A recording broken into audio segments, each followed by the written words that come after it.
Well, hype has been at an all-time high for UNLV Rebels football. Ranked in the top 25 for the first time in program history and making national headlines, not always for the right reasons. But they'd see their first loss of the season under these Friday night lights in an ACC challenge, falling to Syracuse 44-41 in an overtime shootout. It's a historic start to the season for 25th ranked UNLV, the best the school has ever seen. But it wasn't the start to the game that they were looking for. Syracuse opens the game with 2 straight touchdowns. LeQuint Allen punching both scores in for Cuse. The score's 14-0 after a quarter, all orange in Vegas early on, when the Rebels get red hot. After a chunk gain by Jaden Thomas, Taj Malik Williams caps off the drive, lofting it up and over for Kaleo Ballanguy. Rebs on the board, and it's 14-7 early in Q2. UNLV with the ball back and following a long-distance snatch and scamper by Ricky White III. Here's trouble. The snap is high for Williams. He corrals it, evading and improving, headed for the pylon, putting his head down and barreling in for the score. In his second start of the year, Williams shows off the legs. Williams and the offense set up in the red zone with a momentum swing in full force. The pass, the back shoulder grab, and just like that, Rebs capture the lead 9 minutes into the second frame. It's a 21-17 UNLV lead at half.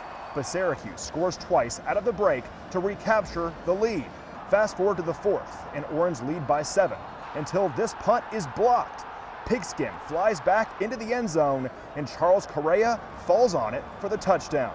It's knotted up at 31 in the fourth quarter. Syracuse drives into scoring position, but the captain linebacker, Jackson Woodard, comes up with a pivotal pick to give the ball back to UNLV.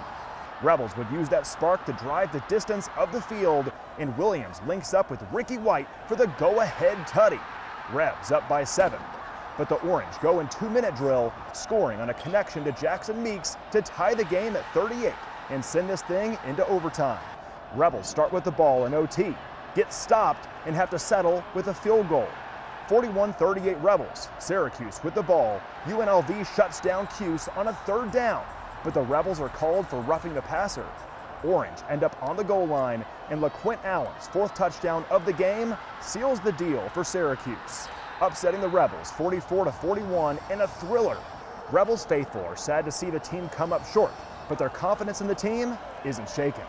You know, I think the UNLV was close because they had a couple good breaks, but other than that, it was a great game, and it was probably the best game we've seen all year. It was a great time. We had a really good team this year. I know we lost a couple players last week or the week before, so we were a little unsure of how it was going to go, but looks like they're doing great, and we're going to come back, like Dan said, next week and keep rooting for them no matter what. They're playing real football. It's the first time it's the first year it seems like there's really actually football being played and not just getting lucky. They're a good, talented team. I like the new quarterback.